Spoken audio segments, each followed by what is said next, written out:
Hi hello friends, ಎಲ್ಲರಿಗೂ ನಮಸ್ಕಾರ. It's Deepa ಚಾನಲ್ಗೆ ಸ್ವಾಗತ. ಯಾರೆಲ್ಲ ಸಬ್ಸ್ಕ್ರೈಬ್ ಮಾಡ್ಕೊಂಡಿದ್ರು ಎಲ್ಲರಿಗೂ ಧನ್ಯವಾದಗಳು. ಯಾರೆಲ್ಲ ಸಬ್ಸ್ಕ್ರೈಬ್ ಮಾಡ್ಕೊಂಡಿಲ್ವೋ ದಯವಿಟ್ಟು ಸಬ್ಸ್ಕ್ರೈಬ್ ಮಾಡ್ಕೊಳ್ಳಿ. ಇವತ್ತಿನ ವಿಡಿಯೋದಲ್ಲಿ ನಾನು ಬರ್ಡೇ ಕಾರ್ಡ್ ಹೇಗೆ ಮಾಡೋದು ಅಂತ ಹೇಳ್ಕೊಡ್ತಾ ಇದ್ದೀನಿ. ಸಂಶಯ ಮತ್ತು ನಕಾರಾತ್ಮಕತೆ. ಸಂಶಯ ಎಂದರೆ ನೀವು ಇನ್ನೂ ಯಾವ ನಿರ್ಧಾರ ಮಾಡಿಲ್ಲ ಮತ್ತು ನೀವು ಮುಕ್ತ ಮನಸ್ಸಿನಿಂದ ಕೇಳಿ ತಿಳಿದುಕೊಳ್ಳಲು ಸಿದ್ಧರಾಗುವಿರಿ. ಎಲ್ಲ ಶುರುವಾತಿಗೆ ಸಂಶಯ ಅತ್ಯುತ್ತಮ ಪ್ರಾರಂಭಿಕ ಹಂತ. ಯಾರು ಅವರು? ನನ್ನ ಆಟ ಕೆಡಿಸುತ್ತಿರುವವರು. ನಾನು ಬಲಕ್ಕೆ ಬಿಟ್ಟ ಬಾಣ ಎಡಕ್ಕೆ ಹೇಗೆ ಬಂತು? ಜಿಂಕೆಯ ಬೆನ್ನ ಹತ್ತಿದವ ಹಂದಿ ಯಾಕೆ ಅಟ್ಟಿಸಿಕೊಂಡು ಬಂತು? ಅಂಗಡಿಗೆ ಹೊರಟವನ ಕಾಲುಗಳನ್ನು ಜೈಲಿನತ್ತ ಹೊರಳಿಸಿದವರು ಯಾರು? ಕೆಡವಲಿಕೆ ಎಂದು ತೆರೆದ ಗುಂಡಿಯಲ್ಲಿ ನಾನೇ ಜಾರಿ ಬಿದ್ದದ್ದು ಹೇಗೆ? ಯಾರಿಗೋ ನಮ್ಮ ಆಟ ಹಿಡಿಸುತ್ತಿಲ್ಲ. ಅದಕ್ಕೆ ನಮ್ಮ ಬೇಕುಗಳ ಬಗ್ಗೆ ನಮಗೆ ಪುಟ್ಟ ಸಂಶಯ ಇರಲೇಬೇಕು. ಸಂಶಯ ಕೆಟ್ಟದ್ದಲ್ಲ. ನಕಾರಾತ್ಮಕತೆ ಸಂಪೂರ್ಣವಾಗಿ ವಿಭಿನ್ನ ಸಂಗತಿ. ನಕಾರಾತ್ಮಕತೆ ಎಂದರೆ ನೀವು ಈಗಾಗಲೇ ಒಂದು ಸಂಗತಿಯ ವಿರುದ್ಧ ಪೊಸಿಷನ್ ತೆಗೆದುಕೊಂಡಿರುವಿರಿ. ಸಂಶಯ ಎಂದರೆ ನೀವು ಇನ್ನೂ ಯಾವ ನಿರ್ಧಾರ ಮಾಡಿಲ್ಲ ಮತ್ತು ನೀವು ಮುಕ್ತ ಮನಸ್ಸಿನಿಂದ ಕೇಳಿ ತಿಳಿದುಕೊಳ್ಳಲು ಸಿದ್ಧರಾಗುವಿರಿ. ಎಲ್ಲ ಶುರುವಾತಿಗೆ ಸಂಶಯ ಅತ್ಯುತ್ತಮ ಪ್ರಾರಂಭಿಕ ಹಂತ. ಸಂಶಯ ಎಂದರೆ ಒಂದು ಹುಡುಕಾಟ, ಒಂದು ಪ್ರಶ್ನೆ. ನಕಾರಾತ್ಮಕತೆ ಎಂದರೆ ನೀವು ಈಗಾಗಲೇ ಸಂಗತಿಯ ಬಗ್ಗೆ ಪೂರ್ವಗ್ರಹ ಹೊಂದಿದ್ದೀರಿ. ಅಪನಂಬಿಕೆ ನಿಮ್ಮ ಮನಸ್ಸಿನಲ್ಲಿದೆ. ನೀವು ಈಗಾಗಲೇ ನಿರ್ಧಾರ ಮಾಡಿಬಿಟ್ಟಿದ್ದೀರಿ. ನಿಮ್ಮ ಪೂರ್ವಗ್ರಹವನ್ನು ಸರಿ ಎಂದು ಪ್ರೂವ್ ಮಾಡಬೇಕಾಗಿರುವುದಷ್ಟೇ ನೀವು ಈಗ ಮಾಡಬೇಕಾಗಿರುವ ಕೆಲಸ. ಸಂಶಯ ಆಧ್ಯಾತ್ಮಿಕ ಸಂಗತಿಯಾದರೆ ನಕಾರಾತ್ಮಕತೆ ಒಂದು ಕಾಯಿಲೆ. ಜಂಜುದಿನ ನಜರುದ್ದೀನ್ ಡಾಕ್ಟರ್ ಬಳಿ ತನ್ನ ತೊಂದರೆ ಹೇಳಿಕೊಂಡ. ಡಾಕ್ಟರ್, ಮೈಯಲ್ಲಿ ಎಲ್ಲಿ ಮುಟ್ಟಿದರೂ ನೋವು, ಸರಿಯಾಗಿ ವಿವರವಾಗಿ ಹೇಳು. ಡಾಕ್ಟರ್ ನಜರುದ್ದೀನ್ ಮೇಲೆ ರೇಗಿದರು. ನಜರುದ್ದೀನ್ ತನ್ನ ತೋರು ಬೆರಳಿನಿಂದ ಹಣೆ, ಮೂಗು, ಕತ್ತು, ಎದೆ, ಮೊಣಕಾಲು ಮುಟ್ಟಿ ತೋರಿಸಿದ. ಎಲ್ಲಿ ಮುಟ್ಟಿದರೂ ನೋವಾಗುತ್ತದೆ ಡಾಕ್ಟರ್. ಡಾಕ್ಟರ್ಗೆ ಸಂಶಯ ಬಂದು ನಜರುದ್ದೀನ್ನ ತೋರು ಬೆರಳಿನ ಎಕ್ಸ್ರೇ ಮಾಡಿದರು. ಅವನ ತೋರು ಬೆರಳು ಫ್ರ್ಯಾಕ್ಚರ್ ಆಗಿತ್ತು. ಅಧ್ಯಾತ್ಮ ಡೈರಿ. ಪ್ರತಿಯೊಬ್ಬರೂ ಯೋಗ್ಯರೇ ಆಗಿರುತ್ತಾರೆ. ಆದರೆ ನೀವು ಮೀನಿನ ಯೋಗ್ಯತೆಯನ್ನು ಅದಕ್ಕೆ ಮರ ಹತ್ತಲು ಬರುತ್ತದೆಯೇ ಇಲ್ಲವೇ ಎಂಬುದರ ಮೇಲೆ ನಿರ್ಧರಿಸುವುದಾದರೆ ಆ ಮೀನು ಜೀವಮಾನವಿಡೀ ತನ್ನನ್ನು ತಾನು ಮೂರ್ಖ ಜೀವಿ ಎಂದು ಭಾವಿಸಿಕೊಂಡು ಬದುಕುತ್ತದೆ ಅನ್ನುತ್ತಾನೆ ಆಲ್ಬರ್ಟ್ ಐನ್ಸ್ಟೀನ್. ಪ್ರತಿಯೊಂದು ಜೀವಿಗೂ ತನ್ನದೇ ಆದ ಯೋಗ್ಯತೆ ಇರುತ್ತದೆ. ಪ್ರತಿಯೊಂದು ಜೀವಿಗೂ ತನ್ನ ಬದುಕನ್ನು ಬಾಳುವ ಅರ್ಹತೆ ಇರುತ್ತದೆ. ಆದರೆ ನಾವು ಆ ಜೀವಿಗಳ ಯೋಗ್ಯತೆಯನ್ನು ಮಾನದಂಡಗಳ ಮೂಲಕ ಅಳೆಯುತ್ತೇವೆ. ನಮ್ಮ ಬಳಿ ಇರುವ ಮಾಪನಗಳಾದರೂ ನಮ್ಮ ಸೀಮಿತ ತಿಳುವಳಿಕೆಯದ್ದು. ನಮಗೆ ಮರ ಹತ್ತುವುದೊಂದೇ ಅದ್ಭುತ ಸಾಧನೆ ಅನಿಸಿದರೆ ಪ್ರತಿಯೊಬ್ಬರನ್ನೂ ಅದರ ಮೂಲಕವೇ ಅಳೆಯತೊಡಗುತ್ತೇವೆ. ಯಾರಿಗೆ ಮರ ಹತ್ತಲು ಬರುತ್ತದೆಯೋ ಅವರು ಮಾತ್ರ ಯೋಗ್ಯರು, ಇಲ್ಲವಾದರೆ ಅಯೋಗ್ಯರು ಎಂದು ಭಾವಿಸುತ್ತೇವೆ. ವಾಸ್ತವದಲ್ಲಿ ಅದು ನಮ್ಮ ಮಿತಿ. ನಮಗೆ ಬೇರೆ ಜ್ಞಾನಗಳ ಕುರಿತು, ಸಾಧನೆಗಳ ಕುರಿತು ತಿಳುವಳಿಕೆಯೇ ಇರುವುದಿಲ್ಲ. ಆಧ್ಯಾತ್ಮ ಡೈರಿ. ಗುರು ಒಬ್ಬನಿದ್ದ. ಅವನ ಶಿಷ್ಯ ಮಾತಿನ ಮಹಾಶೂರ. ಗುರು ತನ್ನ ಮಾತಿನ ಕೊನೆಗೆ ಇದು ಹೀಗಿದ್ದರೂ ಇರಬಹುದು, ಇಲ್ಲದೆಯೂ ಇರಬಹುದು ಅನ್ನುತ್ತಾ ವಿನಮ್ರತೆಯ ತೋರಿಸಿದರೆ ಶಿಷ್ಯ ಇದಮಿತ್ತಂ ಅನ್ನುತ್ತಾ ಟೊಂಕ ಕಟ್ಟಿ ನಿಲ್ಲುತ್ತಿದ್ದ. ಗುರು ಸ್ನಾನ ಮಾಡುವಾಗ ಹೇಳಿದ ವಿವೇಕವನ್ನು ಊಟ ಮಾಡುವಾಗಿದ್ದನ್ನು ಶೌಚಕ್ಕೂ ಹೀಗೆ ಯಾವುದನ್ನೋ ಯಾವಾಗಲೋ ಹಚ್ಚಿ ಊರಿಗೆ ಉಪದೇಶ ಮಾಡುತ್ತಿದ್ದ.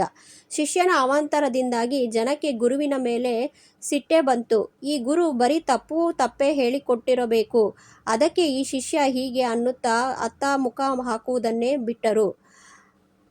ಭಿಕ್ಷೆಯ ಬಟ್ಟಲು ಬರಿದಾಯ್ತು. ಕೊನೆಗೆ ಮೆದುಳು ಗುರುಡ ಶಿಷ್ಯನನ್ನು ಕಟ್ಟಿಕೊಂಡು ಗುರು ಆ ಊರನ್ನೇ ಬಿಡಬೇಕಾಯ್ತು. ತಿಳಿವಾದರೂ ಸರಿ, ತಿನಿಸಾದರೂ ಸರಿ, ಅಗತ್ಯವಿದ್ದಷ್ಟು ಬಳಸಬೇಕು, ಸಮಯ ಸಂದರ್ಭ ನೋಡಿ ಬಳಸಬೇಕು.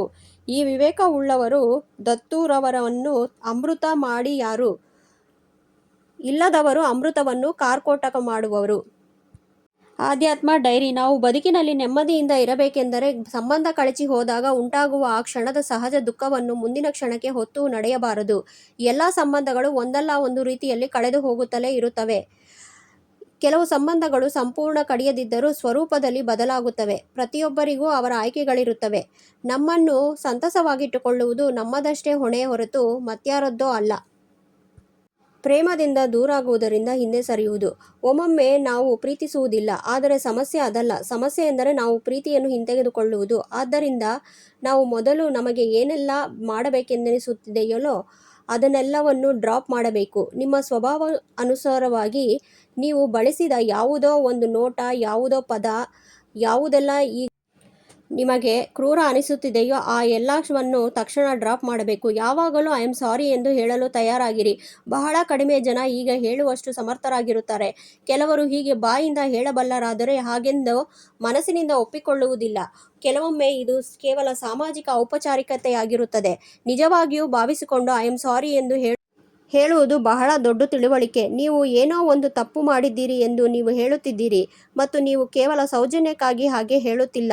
ನೀವು ಏನೋ ಒಂದನ್ನು ಹಿಂತೆಗೆದುಕೊಳ್ಳುತ್ತಿದ್ದೀರಿ. ನೀವು ಮುಂದೆ ಆಗಬೇಕಾಗಿರುವ ಸಂಗತಿಯೊಂದನ್ನು ಹಿಂತೆಗೆದುಕೊಳ್ಳುತ್ತೀರಿ. ನೀವು ಆಡಿದ ಮಾತೊಂದನ್ನು ಹಿಂತೆಗೆದುಕೊಳ್ಳುತ್ತಿದ್ದೀರಿ. ಪ್ರತಿಯೊಂದು ಹೃದಯದಲ್ಲೂ ಪ್ರೀತಿ ಇದೆ. ಪ್ರೀತಿ ಇಲ್ಲದೆ ಬದುಕುವುದು ಯಾರಿಗೂ ಸಾಧ್ಯವಿಲ್ಲ. ಅದು ಅಸಾಧ್ಯ. ಪ್ರತಿಯೊಬ್ಬರಲ್ಲೂ ಪ್ರೀತಿ ಇರುವುದು, ಪ್ರೀತಿಸುವ ಮತ್ತು ಪ್ರೀತಿಸಲ್ಪಡುವ ಸಾಮರ್ಥ್ಯವಿರುವುದು ಮೂಲಭೂತ ಸತ್ಯ.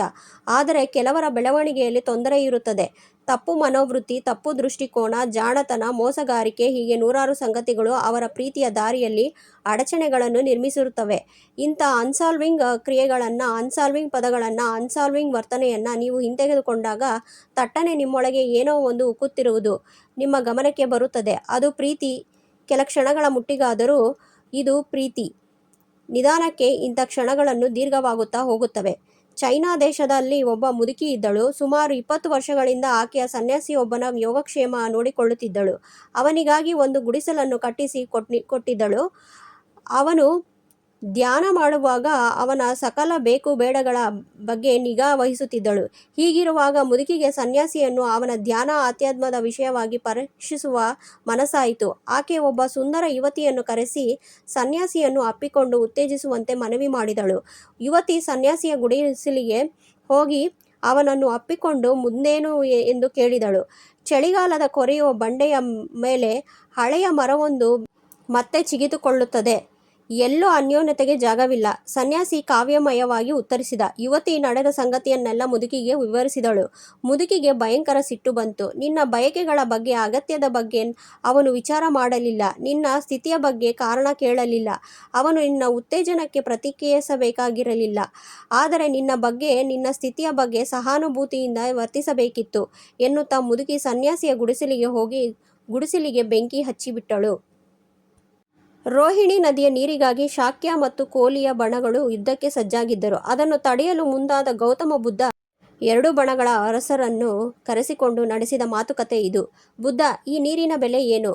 ಶಾಕ್ಯ, ಕೋಲಿಯ ಅರಸರು, ಅದೆಂಥದ್ದೇನೂ ಬೆಲೆ ಇಲ್ಲ. ಬುದ್ಧ, ಈ ಭೂಮಿಯ ಬೆಲೆ ಏನು? ಶಾಕ್ಯ, ಕೋಲಿಯ ಅರಸರು, ಅದೆಂಥದ್ದೇನೂ ಬೆಲೆ ಇಲ್ಲ. ಬುದ್ಧ, ರಾಜನ ಬೆಲೆ ಏನು? ಶಾಕ್ಯ, ಕೋಲಿಯ ಅರಸರು, ಓ, ಅದು ಬೆಲೆ ಕಟ್ಟಲಾಗದ್ದು. ಬುದ್ಧ, ಮತ್ಯಾಕೆ ಬೆಲೆ ಇಲ್ಲದಕ್ಕಾಗಿ ಬೆಲೆ ಕಟ್ಟಲಾಗದ್ದನ್ನು ಬಲಿ ಕೊಡಲು ಹೊರಟಿದ್ದೀರಿ? ನೋಡಿದ್ರಲ್ಲ ಫ್ರೆಂಡ್ಸ್, DIY ಬರ್ಡೇ ಕಾರ್ಡ್ ಮಾಡೋದು ಹೇಗೆ ಅಂತ ಹೇಳಿ ಈಸಿಯಾಗಿ ಮನೆಯಲ್ಲೇ ಮಾಡ್ಕೋಬೋದು. ಮತ್ತು ಕತೆ ಹೇಗೆ ಅನ್ನಿಸ್ತು ಅಂತ ಹೇಳಿ ಅದಕ್ಕೂ ಕಮೆಂಟ್ ಮಾಡಿ. ನಿಮಗೆ ಈ ವಿಡಿಯೋ ಇಷ್ಟ ಆಯಿತು ಅಂತ ಹೇಳಿದ್ರೆ ಲೈಕ್ ಮಾಡಿ, ಶೇರ್ ಮಾಡಿ, ಸಬ್ಸ್ಕ್ರೈಬ್ ಮಾಡ್ಕೊಳ್ಳಿ. ಮತ್ತೆ ಮುಂದಿನ ವಿಡಿಯೋದಲ್ಲಿ ಭೇಟಿ ಆಗ್ತೀನಿ. ಎಲ್ಲರಿಗೂ ಧನ್ಯವಾದಗಳು. ನಮಸ್ಕಾರ.